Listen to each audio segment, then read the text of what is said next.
बिस्मिल्लाहिर्रहमानिर्रहीम। Welcome to physics. I am Mohammad Rizwan Ghani. आज हम second year chapter number 12 start करेंगे जिसका नाम है इलेक्ट्रोस्टैटिक्स। इलेक्ट्रोस्टैटिक्स पे बात करने से पहले आप लोगों को मैं ये बता दूं कि फिजिक्स के अंदर तीन ऐसे सेगमेंट्स हैं जो हम जानते हैं, जिनमें पहला सेगमेंट है मैस, दूसरा सेगमेंट है मैग्नेट और तीसरा सेगमेंट है इलेक्ट्रिक चार्ज। एक मैस के बारे में आप जानते हैं कि उसके गिर्द एक ग्रेविटेशनल फील्ड होता है और फर्स्ट ईयर के अंदर बहुत सारे चैप्टर्स में आप मैस के बारे में पढ़ के आए। दूसरा सेगमेंट मैग्नेट है और मैग्नेट के बारे में भी आप सेकंड ईयर के अंदर ही पढ़ेंगे आने वाले चैप्टर्स के अंदर। इस यहां पर एक तीसरी चीज है और वो है इलेक्ट्रिक चार्ज।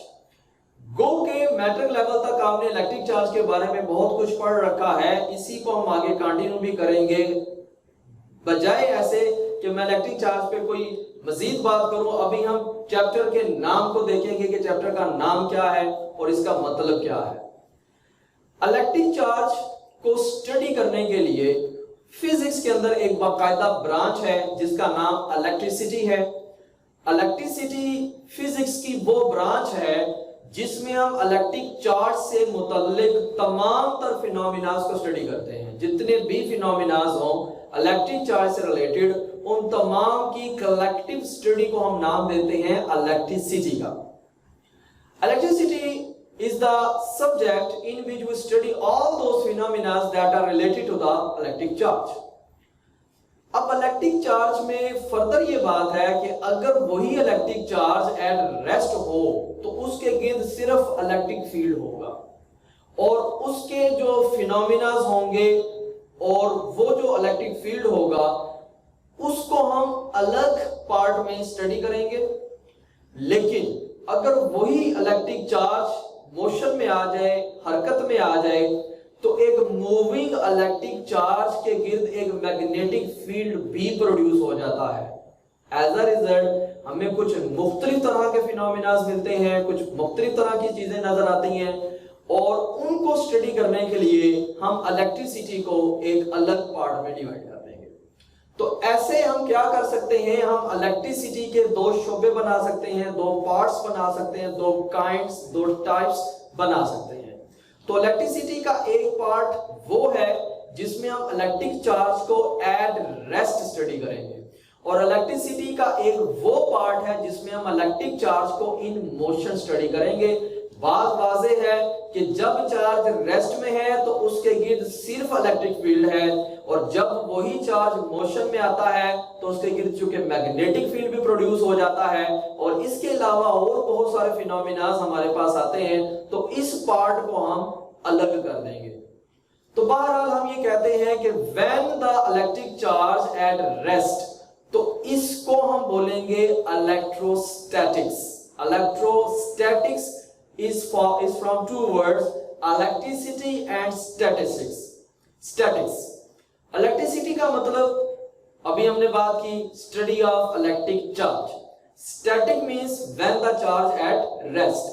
तो इलेक्ट्रिसिटी का मतलब सिर्फ चार्ज की स्टडी है। जब स्टैटिक्स लगाया तो इसका मतलब चार्ज जब रेस्ट में हो। तो the study of electric charge at rest is called electrostatics. On the other hand, if the charge is in the state of motion, जिसे करंट है और करंट से आगे उसके फिनोमिनास हैं और उसकी कैलकुलेशंस हैं, उसके लॉस अलग हैं। When charge at rest उसके लॉस अलग हैं। तो जब वो चार्ज मोशन में आएगा तो उसकी स्टडी को हम नाम देते हैं इलेक्ट्रोडायनामिक्स।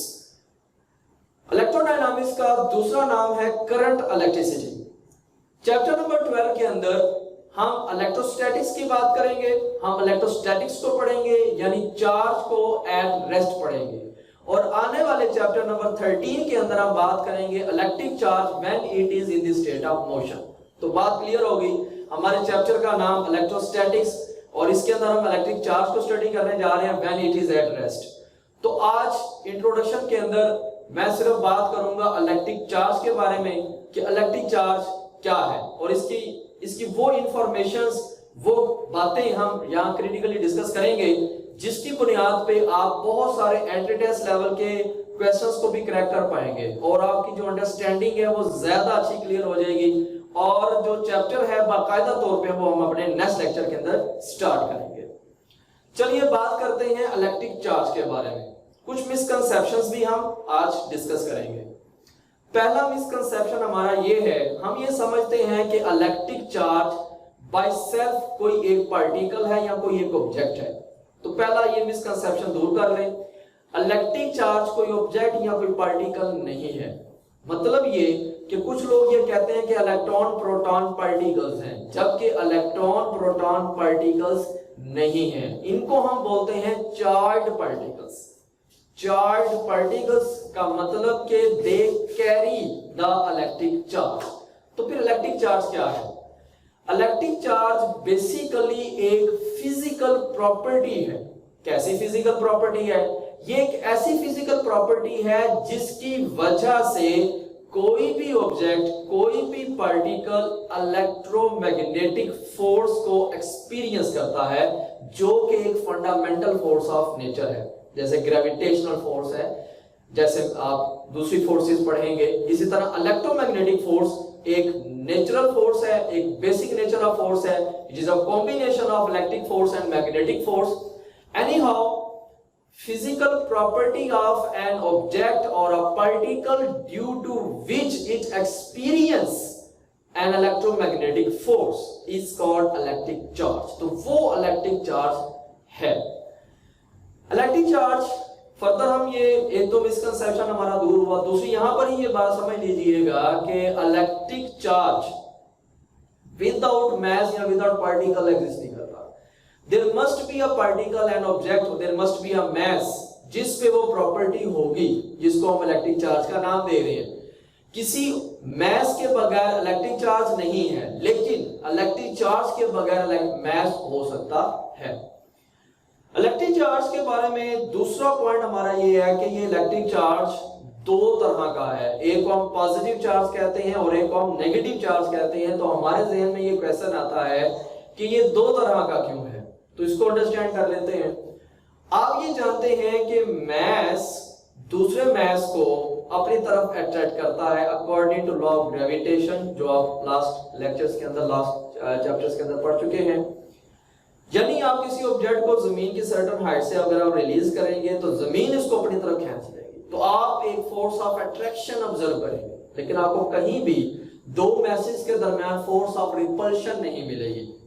जिससे पता ये चला कि मैस नेचर वाइज एक ही तरह का है, इसलिए हमें एक ही फिनोमेना ऑब्जर्व हो रहा है, that is attraction. On the other hand, अगर हम इलेक्ट्रिक चार्ज में देखें तो हम जानते हैं कि अगर हमारे पास दो इलेक्ट्रॉन हो तो वो दोनों इलेक्ट्रॉन एक दूसरे को रिपेल करेंगे। दो प्रोटॉन हो वो दोनों एक दूसरे को रिपेल करेंगे। एक प्रोटॉन दूसरे इलेक्ट्रॉन को अट्रैक्ट करेगा। यानी हम ये जानते हैं कि like charges repel each other and unlike charges attract each other। तो हमें पता यहां से चला कि इलेक्ट्रिक चार्ज की प्रॉपर्टी की बेस पे अट्रैक्शन का फिनोमेना भी ऑब्जर्व हो रहा है, रिपल्शन का फिनोमेना भी ऑब्जर्व हो रहा है। तो ये दोनों फिनोमेना हमें रेफर करते हैं कि electric charge must be of two types, must be of two kinds which are opposite in nature. तो इस तरह से हमें पता चला कि इलेक्ट्रिक चार्ज दो तरह का है, एक पॉजिटिव है और एक नेगेटिव है। लाइक चार्जेस रिपेल करेंगे, अनलाइक चार्जेस अट्रैक्ट करेंगे। ये इंफॉर्मेशन हमें ऑलरेडी मालूम है। एक और क्वेश्चन यहां पे डिस्कस करते हैं इंट्रोडक्शन के तौर पे।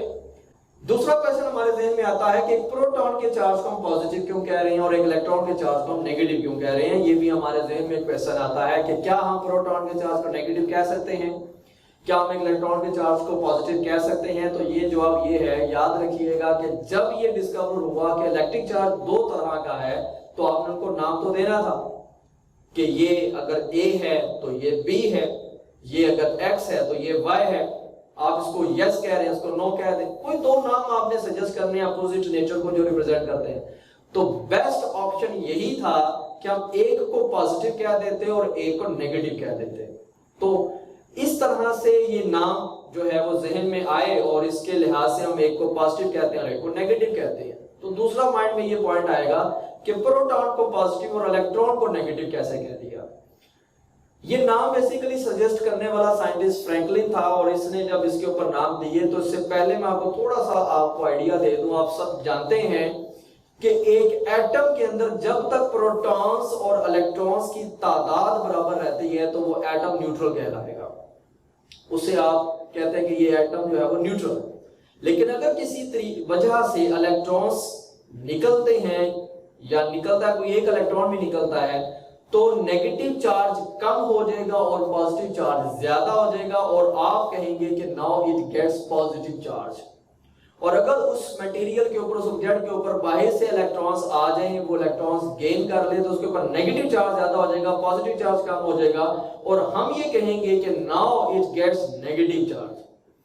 तो इसी तरह जब डिस्कवर करते हुए, जब ये नाम देते हुए पॉजिटिव नेगेटिव, जिस ऑब्जेक्ट को पॉजिटिव का नाम दिया गया था कि ये जो ऑब्जेक्ट है उसका चार्ज पॉजिटिव है, तो उसमें बुनियादी तौर पर क्या हुआ था कि वहां से कुछ इलेक्ट्रॉन्स मूव हुए थे, और हम जानते हैं कि इलेक्ट्रॉन्स अगर मूव हुए तो बाकी जो चार्ज है वो प्रोटॉन की वजह से है। तो चूंकि उस ऑब्जेक्ट का चार्ज पॉजिटिव था, उसको पॉजिटिव कहा गया था, तो इसलिए हमने उस प्रोटॉन का चार्ज भी पॉजिटिव कह दिया।